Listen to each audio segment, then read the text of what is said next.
El papá de mi novio me odiaba sin razón. Al final, descubrimos que yo era sobrina de la mujer que le rompió el corazón. El papá de mi novio me odiaba por mi apariencia. Le dijo a mi novio que no debía salir conmigo porque chicas como yo solo rompen corazones. Todo empezó hace unos días, cuando mi novio me invitó a ir con su familia a la casa de verano junto al lago. Estaba súper nerviosa porque era la primera vez que conocía a su familia. Y también era mi primer novio en la vida. No tenía idea de cómo actuar con ellos, pero estaba decidida a, por lo menos, intentar acercarme a su papá, que se llama Ernesto. Durante el camino a la casa del lago, me la pasé buscando tips y trucos sobre cómo impresionar a la familia de tu novio, e incluso puse algunos podcasts de consejos en el carro. Él se reía y se burlaba de mí, diciendo que su papá era súper buena onda con todo el mundo y que me iba a adorar, pero se equivocó. En el momento en que Ernesto me vio, ya sentí que la cosa iba a estar complicada. Lo saludé con una sonrisa confiada, y él me ignoró por completo, mandando a su hijo a prender la parrilla. Solté una risita incómoda mientras mi novio me dio un beso en la frente, y fue a ayudarlo. Entré en la casa y me presenté con el resto de la familia. Sus primos eran tan extrovertidos como él, lo que facilitó bastante que me integrara. Mientras ayudaba a su prima Mariana a limpiar la casa, le comenté que quería acercarme a Ernesto. Ella se encogió de hombros y dijo: «Ay, facilísimo. Él es literalmente el más buena onda de la familia». Cuando escuché eso, pensé que tal vez yo solo había malinterpretado todo. Después de terminar la limpieza, fui hacia la parrilla, donde mi novio y su papá estaban tomando fotos y grabando videos cocinando juntos. Mi novio tenía una cara de felicidad total, pero Ernesto parecía aún más molesto que cuando me vio por primera vez. Empecé a pensar que tal vez ese ambiente raro solo estaba en mi cabeza. Le hice unas preguntas a Ernesto sobre la casa del lago y su trabajo. Me contestó seco, sin ni siquiera mirarme, mientras volteaba la carne en la parrilla. Le pregunté por su esposa, que falleció hace un tiempo, y si ella solía venir mucho a la casa del lago. Mi novio se rió y comentó, medio en broma, que su papá llevaba a todas las chicas que amaba ahí cuando era joven e impulsivo. Seguí el juego y dije: «Ah, se entiende, tu papá es bastante encantador, pero quiero saber si tú también has traído a muchas chicas aquí». Mi novio negó con la cabeza. Mientras seguíamos con el coqueteo leve, Ernesto interrumpió el momento con rabia. «Solo traje a 2 personas aquí, a tu mamá y a la chica que me engañó haciéndome creer que estábamos enamorados. Así que si yo fuera tú, hijo, tendría cuidado con chicas como esa de ahí». Le dio una palmada en el hombro a mi novio y se fue caminando hacia el lago para enfriar la cabeza. Mi novio se disculpó y fue tras él. Yo me quedé ahí, paralizada, sin saber cómo reaccionar ante el hecho de que su papá claramente no me soportaba. En la cena, los 3 nos sentamos juntos, pero era como si hubiera 2 conversaciones separadas con mi novio, porque Ernesto se negaba a dirigirme la palabra. Hasta que mi novio perdió la paciencia, se levantó y dijo: «Ustedes 2 tienen que hablar, porque están actuando como niños». Se fue a reunirse con el resto de la familia, dejándonos en silencio a Ernesto y a mí. Respiré hondo, con el corazón a 1000, y le pregunté: «¿Qué dije o hice que te hizo pensar que soy una mala influencia para tu hijo?». Él suspiró y dijo que me parecía demasiado a la mujer que le rompió el corazón años atrás y que no quería que su hijo sufriera la misma herida. Saqué el celular y le mostré una foto de mi mamá, preguntándole si podía ser ella la mujer que conoció. Entrecerró los ojos, analizó la foto y negó con la cabeza. Siguió viendo el álbum familiar hasta que encontró una foto antigua de mi mamá con mi tía, cuando eran jóvenes. Sus ojos se abrieron como platos y se levantó, sorprendido. «¿Ella? ¿Quién es ella para ti?». Fruncí el ceño y le expliqué que eran mi mamá y mi tía, antes de que mi tía sufriera un accidente que la dejó parapléjica y en silla de ruedas. Ernesto me miró con los ojos llenos de lágrimas, suplicando encontrarse con ella, diciendo que necesitaba un cierre. Después de todo, ella simplemente desapareció cuando iban a escaparse juntos en los años 80. Acepté, pero con una condición: que intentara conocerme de verdad antes de decidir si yo era o no adecuada para su hijo. Él me dio la mano para sellar el trato, y por fin me sonrió al estrecharla. Al día siguiente del viaje, mi novio me llamó diciendo que su papá no dejaba de insistir en ver a mi tía. Me reí y le mandé la dirección de una cafetería que a ella le encantaba, con mesas adaptadas para sillas de ruedas, avisándole que si quería ir, estaríamos ahí en 1 hora. Ernesto llegó primero, con flores en mano, y llevó a mi tía a una mesa más reservada, donde por fin pudieron hablar después de tantos años de dolor y silencio. Cuando él me invitó por primera vez a la casa del lago en Galicia para conocer a su familia, no imaginé lo que iban a enfrentar. Aún recuerdo el olor a salitre en el aire, el coche arrancando al amanecer, y mi corazón latiendo con una mezcla de emoción y terror. Pensé, por fin voy a encajar, pero no contaba con que Ernesto, su padre, no me dejaría ni hablar. Salimos de Madrid al amanecer. Pablo me apretó la mano en el asiento. «Tranquila», me susurró. Yo sonreí sin convicción, con las piernas temblándome. Había escuchado 1000 podcasts sobre cómo caer bien, cómo parecer natural. Todo eso resonaba en mi cabeza mientras entrábamos en un paisaje verde profundo. La llegada fue un golpe. En cuanto abrí la puerta principal, Ernesto me miró. No sé si fue su ceño, su forma de quedarse en silencio, o los ojos que me recorrieron sin disimulo, pero supe que estaba en territorio de fuego. Di un saludo formal. «Encantada de conocerle, don Ernesto». Él no respondió. Pablo apareció, me besó en la frente, y con una sonrisa incómoda, movió a su padre con un «Vamos, papá, a encender la barbacoa». Yo me quedé en el vestíbulo, deseando desaparecer. El primer café fue incómodo. Le serví a Ernesto sin saber si lo quería solo o con leche. Si le gustaba fuerte. Él lo tomó y se fue al jardín sin decir nada. Quedé frente a Pablo, que trató de romper el hielo. Sus primos se acercaron, amables, charlatanes. Me sentí un poco mejor. Mariana, prima de Pablo, me llevó al lavavajillas y bromeó. «Ernesto es un puntito seco, pero en el fondo es buen tipo». La frase no me convenció, pero me aferré a ello. Volví al jardín. Pablo y Ernesto estaban en la barbacoa, entre humo y risas mecánicas. Aproveché para hacer preguntas. ¿Cuánto tiempo lleva la familia aquí? ¿Qué recuerdos guarda del lago con su madre? Ernesto respondió con monosílabos. Pablo rió nervioso. Intenté bromear. «Tu padre debió traer a muchas chicas aquí, ¿no?» Él me escuchó, pero Ernesto se puso rígido, frío. De pronto soltó. «Solo traje a 2 personas aquí. Tu madre y la chica que me hizo creer que me amaba. Así que, hijo, ten cuidado con chicas como ella». Me quedé helada. Pablo dio un respingo. El sol me quemaba la nuca. Ernesto se reculó y se fue caminando hacia el lago. En la comida, el ambiente era una mesa dividida.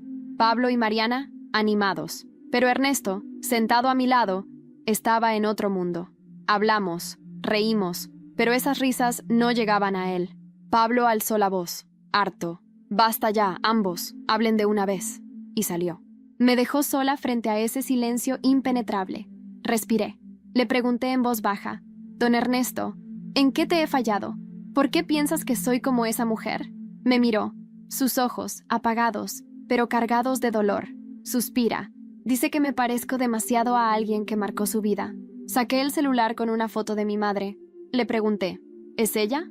Ernesto estrechó los ojos. Observó la imagen unos segundos eternos y negó. Pero no se iba. Quiso ver más fotos. Hice swipe con la mano temblorosa. Encontró una foto antigua. Mi madre junto a mi tía, jóvenes y radiantes. Sus ojos se abrieron como si viera un fantasma. Se levantó al instante. «¿Ella? ¿Quién es para ti?» Me erguí. Habité la historia con claridad. «Es mi madre y mi tía, antes del accidente». Él tragó saliva. Temblaba. Pude ver su dolor. «Ana», murmuró. Agarró el brazo de mi madre y la voz se le quebró. Me pidió conocerla. Le pedí solo una cosa: que conociera mi versión. No me juzgara sin saber. Me estrechó la mano. Por primera vez, me trató como algo más que la novia de su hijo. Al día siguiente, me llamó Pablo con emoción. «Papá solo habla de conocer a tu tía». Le sugerí un café en Pontevedra, donde mi tía solía ir con amigas. Pablo sonrió. «¿Y si le digo la dirección y nos vamos en 1 hora?» Confirmé. Vi brillar esperanza, pero por dentro estaba en guardia. ¿Y si al encontrarla explotaba todo? La escena me quedará grabada. Ernesto llegó con flores. Mi tía salió en silla de ruedas, firme, elegante. Él palideció. Se quedaron en silencio durante segundos que me parecieron años, pero vi cómo la tensión se convertía en lágrimas. Sentía que se abría una grieta en el pasado. Y entonces, mientras tomaban café frente al lago y la tarde se convertía en ocaso, vi cómo algo entre los dos cambiaba. Pero algo más rondaba el aire, un susurro que no se atrevía a salirse. ¿Qué más secretos escondía esa relación rota? ¿Y qué pasaría cuando el viejo retrato de traición se volviera público? No podía quitarme de la cabeza la imagen de Ernesto mirando a mi tía con los ojos llenos de historia. No era amor, tampoco culpa. Era algo más profundo, como si el tiempo le hubiera escupido una verdad que llevaba demasiado tiempo enterrada. Mientras ellos hablaban en aquella cafetería de Pontevedra, yo me senté en otra mesa con mi café frío y el corazón en un nudo. No escuchaba lo que decían, pero sí veía cada gesto, cada mirada, y eso era suficiente para saber que algo más grande que yo se movía bajo la superficie. Esa noche, de vuelta a Madrid, Pablo estaba extraño, callado, nervioso. Pensé que estaba procesando lo que había pasado, pero cuando le pregunté, respondió con una frialdad que no le conocía. Mi padre no ha sido el mismo desde que vio a tu tía. Está obsesionado. Dice que necesita cerrar capítulos, que quiere arreglar cosas. ¿Y eso te molesta? Le pregunté, con cautela. No, me molesta no saber qué carajo pasó entre ellos. Esa frase se me quedó grabada, porque en el fondo yo tampoco lo sabía del todo. Esa noche llamé a mi tía. Le pedí que me contara todo, toda la verdad. Y ella, después de un largo silencio, accedió. Ernesto y yo fuimos algo más que novios, comenzó. Éramos socios en un sueño. Íbamos a huir juntos, pero la noche antes de irnos, él no apareció. Me dejó plantada en la estación, y semanas después, supe que se había casado con otra. Yo ya estaba embarazada. El mundo se me hundió bajo los pies. ¿Qué? ¿Tenías un hijo de Ernesto? Sí, pero lo perdí, por el estrés, por la caída que tuve días después. Fue todo una cadena de desgracias, y luego vino el accidente. Lo perdí todo. Me quedé en silencio. No podía llorar, ni hablar, ni respirar. Me levanté de la cama como si huyera de un incendio. Ernesto la había dejado embarazada, y la había abandonado, y ahora tenía la cara de buscar cerrar capítulos. ¿Él sabe todo esto? Le pregunté. No, y no quiero que lo sepa. Lo que viví, lo enterré, y tú no deberías removerlo. Pero yo ya lo había hecho, y no podía fingir que nada de eso importaba. Esa noche decidí que, si él quería cerrar capítulos, lo haría, pero bajo mis condiciones. No iba a dejar que él reconstruyera su narrativa de víctima. No después de lo que le hizo a mi tía. Días después, volví a la casa del lago con Pablo. Ernesto nos recibió más amable, me sonrió, me ofreció café, pero yo no le devolví la sonrisa. Empezamos a hablar como si todo fuera normal, pero no era normal. Yo estaba cavando. Busqué entre libros viejos, entre cartas, entre fotos. En una caja escondida en el desván encontré algo que me sacó el aliento. Una carta firmada por mi tía, dirigida a Ernesto. Era la carta de despedida que ella nunca entregó. Decía todo: el embarazo, el miedo, la traición. Cuando bajé con la carta en la mano, lo encontré solo, mirando al lago. ¿Reconoces esto?, le pregunté, tendiéndole la hoja. Ernesto la tomó, la leyó. Su rostro se desfiguró. Pasó de la sorpresa al horror, del horror al silencio. No sabía, susurró. Claro que no, porque nunca volviste, porque huiste, y ahora vienes a buscar redención como si nada. Quiero hacer lo correcto, dijo, temblando. Entonces empieza diciendo la verdad, a tu familia, a Pablo, a todos, porque si no lo haces tú, lo haré yo. Me miró como si lo hubiera amenazado con un arma, pero no era una amenaza, era una promesa. Esa noche me fui a dormir con la carta bajo la almohada, y a la mañana siguiente, algo cambió. Pablo ya no me miraba igual, empezaba a sospechar, y Ernesto, ausente, empezó a hacer llamadas misteriosas desde el jardín. Pero lo que ninguno sabía es que ya no estaba sola. Mariana, su prima, me había visto con la carta, y esa misma noche me escribió por WhatsApp. Necesitamos hablar. Hay algo que también debes saber sobre tu tía y sobre mi tío. Le respondí. ¿Qué cosa? Su mensaje tardó minutos que me parecieron horas. Él no solo destruyó a tu tía, puede que no sea quien todos creen. Esa noche no dormí. Leía y releía el mensaje de Mariana como si escondiera un código secreto. Él no solo destruyó a tu tía, puede que no sea quien todos creen. Lo peor no fue lo que dijo, sino lo que no dijo. Ese tipo de frases que se clavan en el pecho y hacen ruido en la cabeza sin parar. A la mañana siguiente, fingí que todo estaba bien. Pablo me preparó un café como siempre, aunque su mirada ya no tenía la chispa de antes. Algo en él había cambiado desde que regresamos al lago. Menos bromas, menos caricias, como si ya no supiera en qué bando estaba. Aproveché que él y Ernesto salieron a comprar leña y me encontré con Mariana a escondidas. Nos vimos en una curva del sendero, detrás de la casa. Llevaba una chaqueta vaquera y la cara tensa. No tengo mucho tiempo, dijo, mirando hacia la casa. Pero hay algo que necesitas ver. Sacó de su bolso un sobre desgastado y me lo entregó. Lo abrí con manos temblorosas. Era un contrato de cesión de propiedades, fechado hace más de 20 años, firmado por Ana L. y por Ernesto M. ¿Qué es esto? La casa del lago. Originalmente iba a ser de tu tía. Fue su regalo de compromiso. Mi abuela me lo contó antes de morir, pero después del accidente, Ernesto la convenció de firmar este papel para evitar problemas legales. ¿Y qué pasó? La casa pasó a su nombre, entera. Tu tía no se quedó con nada. El aire se me fue de golpe. Esa casa donde Ernesto jugaba al patriarca, al cocinero amable, al hombre nostálgico. Era un monumento al engaño, y yo lo había ayudado a mantenerlo en pie. ¿Por qué me estás contando esto ahora?, pregunté, dudando de todo. Porque también lo engañó a mi padre. Ernesto le prometió asociarse en un negocio familiar que nunca existió. Se quedó con dinero de todos. Mi padre aún lo defiende, pero yo ya no puedo callarme. Tú abriste una grieta, y yo solo la sigo. Ese día, regresé a la casa como si llevara una bomba en el bolso, y lo cierto es que la llevaba. Esa noche, propuse una cena familiar. Todos juntos. Ernesto, Pablo, Mariana, los tíos, los primos. No era común, pero fingí que era una despedida anticipada. La excusa perfecta para reunirlos. Preparé todo al detalle. Incluso puse velas. Ernesto parecía encantado con la idea. Pablo, desconfiado. Mariana, nerviosa. Me senté a la mesa y esperé el momento exacto. Brindamos, comimos, y cuando llegó el postre, me levanté con el sobre en la mano. Quiero compartir algo con todos. Una historia. Una que nadie aquí parece conocer del todo. Ernesto me miró fijamente. Mariana bajó la mirada. Esta casa, esta misma casa donde estamos ahora, fue un regalo. Un regalo de amor. Un símbolo de un futuro que nunca se cumplió. Todos se quedaron en silencio. Fue un regalo de mi tía Ana, a Ernesto. Y esta, levanté el documento, es la prueba de que él, cuando ella más lo necesitaba, la engañó para quedarse con todo. Mi voz no temblaba. Por primera vez, hablaba sin miedo. No es solo un error del pasado, es un patrón. Mariana tiene más historias, y seguro no somos las únicas. Los murmullos estallaron como cristales rotos. Los tíos empezaron a preguntar. Pablo me miró sin saber qué decir. Ernesto se levantó de golpe. Esto es un ataque personal, una manipulación emocional barata. No, Ernesto. Esto es lo que pasa cuando alguien tiene que limpiar el desastre que tú hiciste. Se fue de la mesa, rojo de furia. Pablo lo siguió, confundido. Y yo me quedé allí, temblando pero firme. Mariana me apretó la mano bajo la mesa. Esa noche, me encerré en la habitación de invitados. Pablo no volvió a dormir conmigo. Solo lo escuché discutir con su padre en el pasillo. A la mañana siguiente, encontré un sobre deslizado bajo mi puerta. Lo abrí. No tenía remitente. Solo una hoja con una frase escrita a mano. Tu tía no fue la única mujer que él destruyó.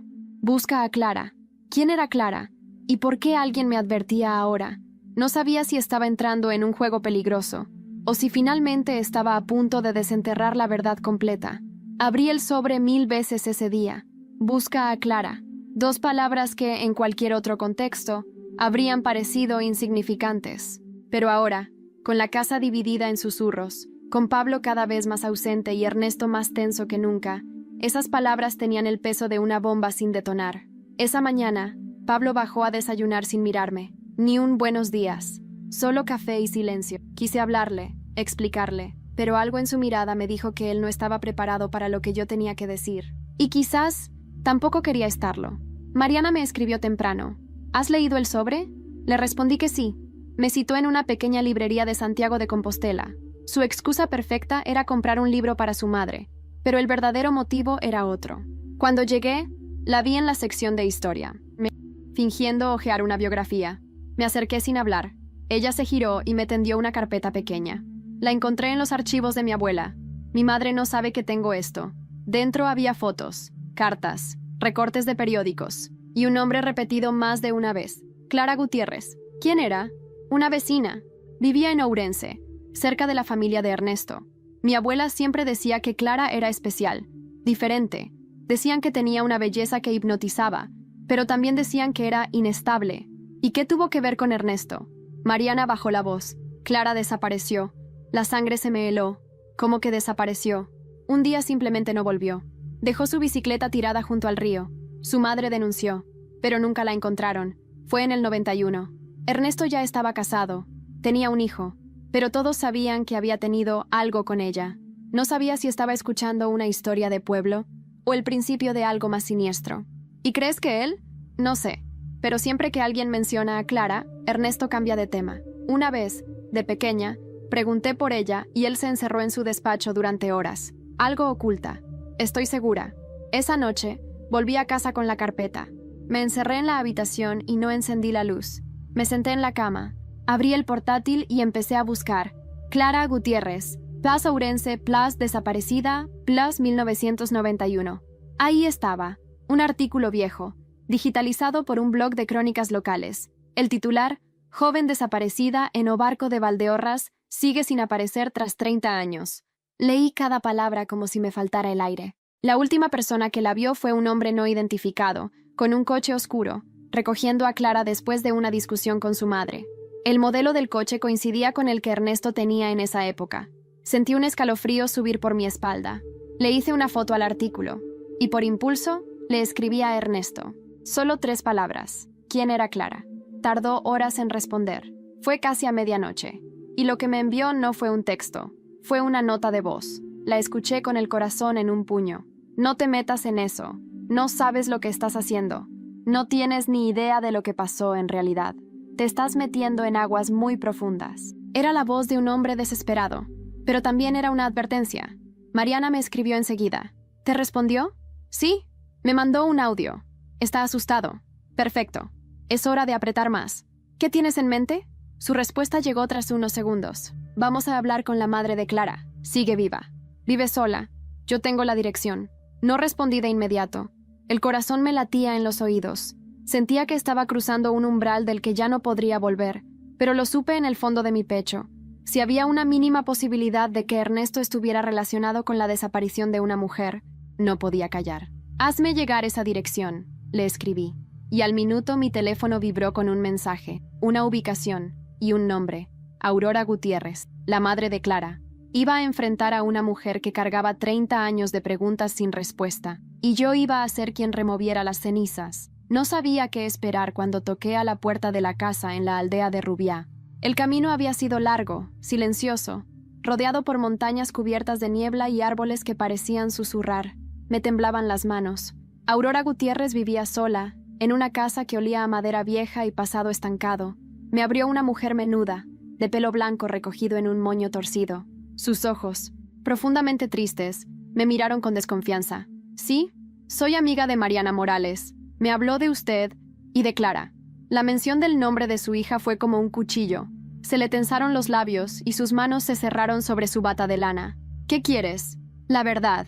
Y, tal vez, justicia. Durante unos segundos, pensé que me cerraría la puerta en la cara, pero no lo hizo. Se giró sin decir nada y me dejó pasar. La casa estaba decorada con fotos viejas. En el comedor, un retrato en blanco y negro de una chica de cabello rizado y sonrisa tímida. Clara. Sentí que me observaba desde el otro mundo. Aurora se sentó frente a mí. Sacó una caja de galletas y 2 tazas. Nadie me ha preguntado por Clara en más de 20 años. Nadie, hasta ahora. ¿Por qué tú? Le conté todo. Mi tía, Ernesto, la carta, la casa del lago, la carpeta de Mariana y la advertencia. Su expresión no cambió hasta que mencioné su nombre. Ernesto, él susurró. Fue lo peor que le pasó a mi hija. Su voz temblaba, pero hablaba con una rabia contenida que se sentía como lava en ebullición. Era mayor. Ella tenía 17, él 30, pero él la embaucó. Le prometió llevarla a Madrid. Le hablaba de una vida mejor, lejos de este pueblo. Yo me oponía. Discutimos muchas veces, hasta que un día Clara desapareció. Hizo una pausa larga. Se levantó. Volvió con una caja de zapatos llena de cartas, fotos y notas. Ella me dejó esto. Nunca se lo mostré a nadie. Entre los papeles encontré una carta fechada 3 días antes de la desaparición. Clara le escribía a una amiga. Ernesto dice que esta vez es de verdad, que va a dejar a su mujer, que nos iremos juntos, pero no sé si confiar. Hay algo raro en él. A veces cambia, se pone violento, me grita por cosas pequeñas, me asusta, pero luego vuelve a ser dulce. Me dice que me ama, que lo necesito. Era escalofriante. El mismo patrón con mi tía, promesas rotas, mentiras, control. ¿Y la policía? Pregunté. Nunca hicieron nada. Él era respetado. Era hombre de familia. Dijeron que Clara seguro se había ido por voluntad propia. Vi en sus ojos la rabia, la impotencia, esa mezcla que solo sienten las madres que cargan con ausencias que no se explican. Le prometí algo antes de irme, que no iba a parar, que haría lo que nadie hizo por Clara. Esa noche, volví a la casa del lago. Ernesto estaba en la terraza, solo, con una copa de vino. Me acerqué, me senté enfrente. ¿Clara tenía 17 cuando la conociste? Su mano tembló.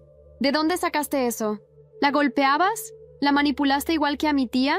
¡Basta!, gritó golpeando la mesa. No tienes ni idea de lo que fue todo aquello. Entonces explícame, porque si tú no hablas, alguien más lo hará. Tengo pruebas, cartas, fotos. Y ahora tengo a Aurora. Su rostro cambió. Por un momento, vi miedo. No de mí, sino de todo lo que se estaba desmoronando alrededor suyo. No era lo que parece, dijo, en voz baja. Ella no quería irse. Cambió de opinión. Yo la dejé, en casa. Y luego, desapareció. Nunca volví a verla. Conveniente, ¿no? Se levantó y se fue sin responder. Horas más tarde, cuando todos dormían, me llegó una llamada desconocida. Contesté. Era Mariana. Hay algo más. Mi padre me contó que Clara estaba embarazada y que Ernesto se enteró justo antes de su desaparición. Sentí un nudo en la garganta. ¿Crees que...? No lo sé. Pero tú estás sacando la verdad a la luz. No pares ahora. Colgué. Y al mirar por la ventana, vi a Ernesto afuera, en el jardín, quemando algo en una hoguera improvisada.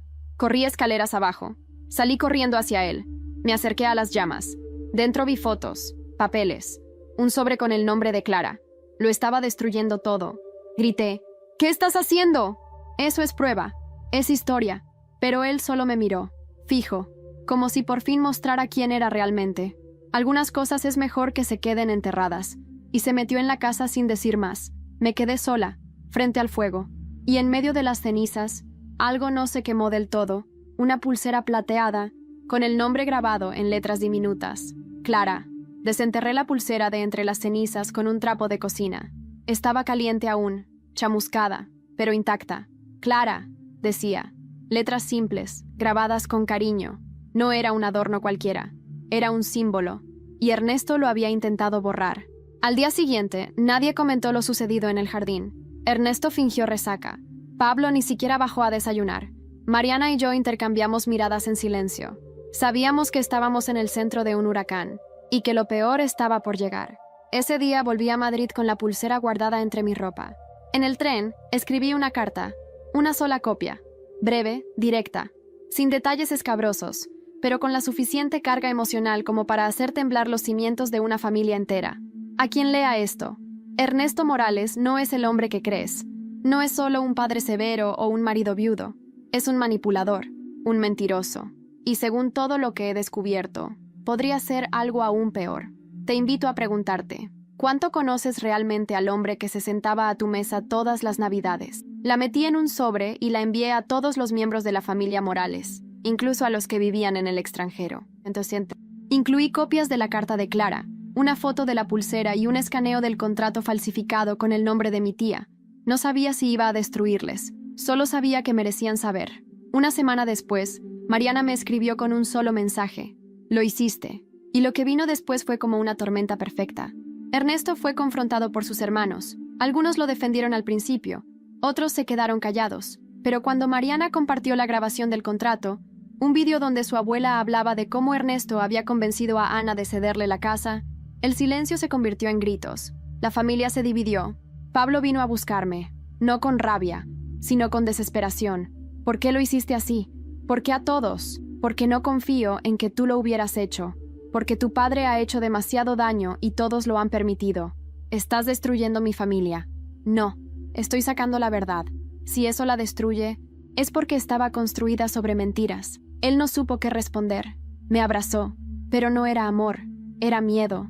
Un miedo infantil, de esos que uno siente cuando se da cuenta de que sus padres no son héroes. Esa misma semana, Ernesto desapareció. Dejó la casa del lago y no respondió a llamadas. Mariana fue la última en verlo. Dijo que se encerró en su despacho, recogió una caja y se marchó sin mirar atrás. La familia se sumió en caos. Mi tía, en cambio, estaba serena. Le conté todo. Le mostré la pulsera. Ella lloró, pero no era un llanto de tristeza. Era otra cosa. Clara era solo una más. Ernesto no sabe amar, solo sabe poseer. Y entonces, como si recordara algo de repente, se levantó del sofá. Abrió un cajón y sacó una caja de fotos viejas. Allí estaba una que yo no conocía. Mi tía, muy joven, con Clara, juntas, en una playa. ¿Eran amigas? Más que eso, susurró. Éramos hermanas de alma, y él nos separó. Mi corazón dio un vuelco. ¿Tú crees que él le hizo algo? Lo que sea que le hizo, lo destruyó tanto a ella como a mí. Decidí entonces hacer algo más, hablar con un periodista.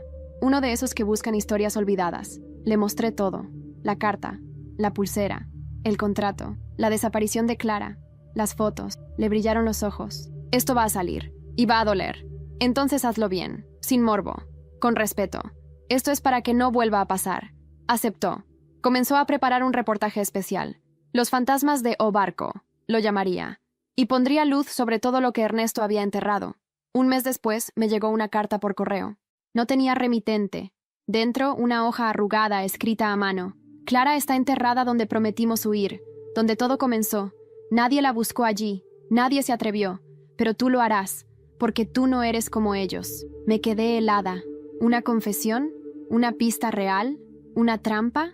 ¿El lugar podría ser la estación abandonada donde mi tía había planeado fugarse con él?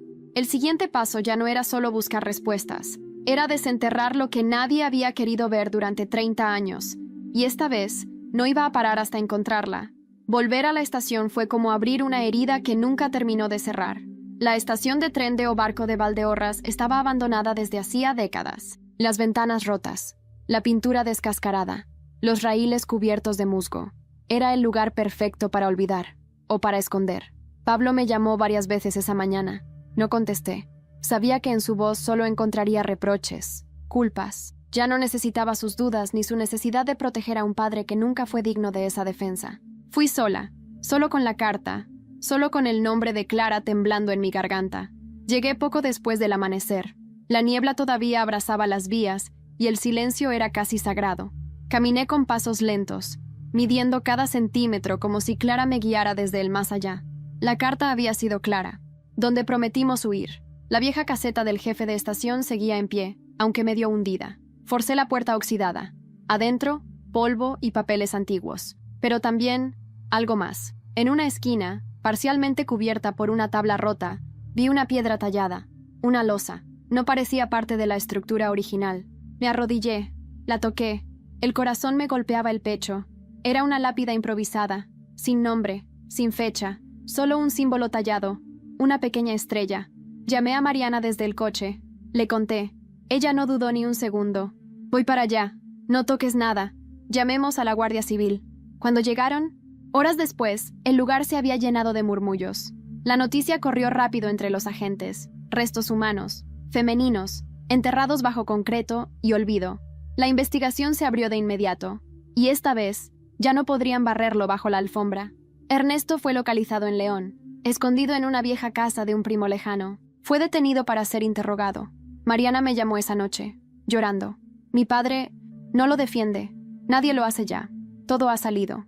El reportaje del periodista se volvió viral en cuestión de días. Imágenes de Clara, de mi tía Ana, de la casa del lago, de la estación. Se hablaba de feminicidio, de impunidad, de cómo los hombres poderosos de familias respetables habían sido protegidos durante generaciones. Ernesto se convirtió en símbolo de lo que tantas habían sufrido. Yo no me sentía bien, no sentía victoria, solo una tristeza antigua, pegajosa, como si Clara hubiera vivido dentro de mí desde el principio, como si su voz me hubiera guiado hasta aquí. Asistí al entierro oficial. Aurora me abrazó con tanta fuerza que sentí que sus huesos crujían. Gracias, me dijo sin voz. Ahora puedo llorarla de verdad. Mariana y yo nos miramos. Ninguna sonrió. No era un momento para sonreír. Pablo no fue. Me escribió. Sí. Un mensaje largo, confuso. Pedía perdón. Decía que no sabía, que le dolía, que aún me amaba. No contesté. No era momento de amor. Era momento de justicia. Esa noche, al volver a casa, encontré una carta bajo mi puerta, sin remitente, pero reconocí la letra. Ernesto. Temblé al abrirla. Sé que no merezco el perdón de nadie, pero lo escribo porque, después de todo, tú hiciste lo que yo nunca tuve valor. Clara merecía ser recordada. Ana merecía ser libre. Y tú mereces ser escuchada. La casa del lago, la fortuna, las mentiras, que se queden atrás. Te cedo todo lo que fue construido sobre dolor. Haz con ello lo que yo no pude. Haz justicia. Adjunto venía un poder notarial. La casa del lago, su última propiedad, a mi nombre. Yo no quería esa casa, pero podía usarla para algo más. Empecé a diseñar un refugio. Un lugar para mujeres sin hogar, sin redes, sin opciones. Lo llamaría Casa Clara, en honor a todas las que desaparecieron sin que nadie preguntara. La historia de Clara no iba a morir más, ni la de Ana. ni la mía. Pero aún había una última conversación que debía tener, con Pablo, porque no se puede seguir adelante si hay sombras que aún te siguen. Volver a ver a Pablo fue como mirarme al espejo de un pasado que ya no me pertenecía. Lo cité en un café discreto en el centro de Ourense, lejos del ruido, de los chismes, de todo lo que habíamos vivido. Él llegó puntual, como siempre, pero ya no era el mismo.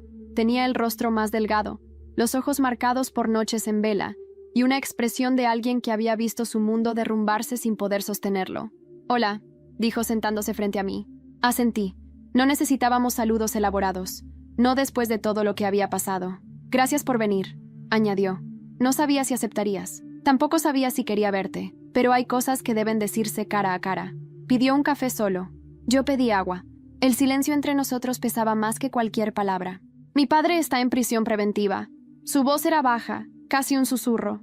«No habla con nadie, ni siquiera conmigo. Y aún así te duele». «Sí, porque sigue siendo mi padre, porque una parte de mí aún lo recuerda enseñándome a nadar en el lago, a cocinar carne al punto, a no tener miedo. Y ahora sé que todo eso estaba sostenido por mentiras». Lo dejé hablar. Lo necesitaba. Cuando vi las pruebas, cuando vi lo que hizo, me derrumbé. No solo por él, por mí, por no haberlo visto, por no haber confiado en ti. Le tembló la voz. Y por haber permitido que tú enfrentaras todo esto sola. No estuve sola, Pablo. Mariana estuvo conmigo, mi tía. Clara, incluso desde donde estuviera. Lo sé, y me duele no haber estado allí también. Lo miré largo rato. No te culpo por no saber, pero sí por haber dudado de mí cuando te dije la verdad. Tienes razón. Ahora todo ha cambiado. La familia está rota. ¿Y tú? ¿Qué vas a hacer? Irme a Asturias. Tengo familia allí. Necesito reconstruirme. Aprender quién soy sin él. Sin todo esto. Asentí. Me alegraba, en el fondo, porque también yo necesitaba distancia. ¿Y tú? Preguntó. ¿Qué harás con la casa? No voy a vivir en un mausoleo, pero voy a transformarla. En un centro para mujeres. Con ayuda psicológica, legal, vivienda. En nombre de Clara. En nombre de todas. Pablo bajó la mirada. Había lágrimas contenidas. No sé si aún me amas, pero yo nunca dejé de hacerlo. Yo tampoco sé lo que siento ahora, respondí con honestidad. Pero si alguna vez te amé, fue porque pensé que eras diferente. Tienes una oportunidad para demostrarlo. No a mí, a ti mismo. Se levantó. Me miró con ternura. Gracias por no rendirte, por no callarte. Gracias por venir. Nos despedimos con un abrazo largo, sin promesas, solo un cierre. Los días siguientes fueron de reconstrucción. Vaciamos la casa del lago. Mariana y yo pintamos las paredes. Quitamos los muebles viejos. Rehicimos el jardín. Cada clavo, cada brocha, era un acto de redención. No solo para Clara, para nosotras. La inauguración fue sencilla. Solo unas pocas personas. Aurora, mi tía, algunas mujeres del pueblo, el periodista que contó nuestra historia. No hubo discurso largo. Solo colgué la pulsera de Clara en un cuadro de vidrio junto a la entrada. Debajo, una placa. En memoria de todas las que nadie buscó. Esa noche, me senté sola frente al lago. El agua estaba en calma. El reflejo de la luna, perfecto. Y entonces sonó mi móvil. Un mensaje de Mariana. «Lo lograste». Respondí con una sola palabra. «Juntas». Apagué el teléfono. Cerré los ojos. Respiré hondo. Y por primera vez en años no sentí miedo. Sentí paz. Pero aún quedaba una cosa por hacer. Contar qué pasó con cada uno de los que vivieron esta historia. Porque nadie salió ileso. Y todos cambiamos. Los meses siguientes fueron los más extraños de mi vida. Después de tanta tensión, secretos y dolor, había un silencio nuevo en mi interior. Un silencio que no era vacío, sino espacio. Espacio para volver a ser. Para decidir quién quería ser. Ahora que todo el pasado había salido a la luz. La casa Clara fue tomando forma. Las primeras mujeres llegaron en octubre. Una de ellas, Marta, tenía 2 hijos pequeños y venía huyendo de un exmarido violento.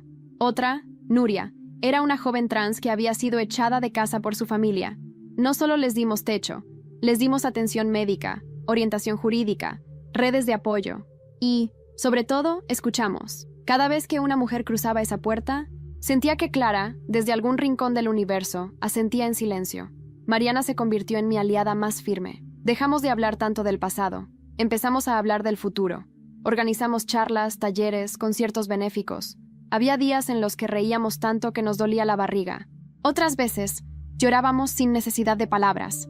Nuestra amistad no nació del cariño, nació de la verdad. Y eso era mucho más fuerte. Aurora venía cada domingo.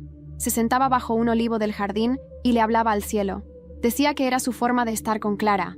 A veces me daba galletas, otras veces simplemente me daba la mano. Pero cada visita suya era como una bendición antigua. Mi tía Ana también cambió. Empezó a pintar de nuevo. Vendió algunos cuadros. Sonreía más. Había noches en las que me contaba historias de su juventud, antes de Ernesto, antes del accidente. Historias que hablaban de libertad, de sueños. Historias que por fin podía contar sin miedo. Ernesto seguía en prisión preventiva. La investigación sobre la muerte de Clara seguía abierta, aunque con muchas dificultades por el paso del tiempo. Sin confesión directa, sin pruebas concluyentes más allá del cadáver, el caso se volvió una batalla legal. Pero para nosotras, la justicia no estaba solo en la condena. Estaba en la verdad expuesta, en la memoria restaurada, en el silencio roto. Y Pablo, un día, apareció sin avisar, acompañado de una mujer y un niño pequeño. Ella era periodista. Él la había conocido en Asturias. Me abrazó con respeto, con distancia, con algo parecido a paz. Solo quería decirte que estoy bien, que estoy trabajando con adolescentes, que por fin entiendo quién soy sin la sombra de mi padre. Lo miré a los ojos y sonreí. Me alegra, de verdad. ¿Y tú?, preguntó. ¿Eres feliz? Miré a mi alrededor. La casa, las mujeres riendo en el jardín, Mariana hablando con una nueva voluntaria, mi tía pintando bajo un toldo, Aurora entre susurros y silencio. Sí, por fin lo soy. Nos despedimos sin lágrimas, sin nostalgia, solo con un gracias que no necesitaba más explicación. Aquella noche recibí una carta, sin remitente, pero reconocí la letra.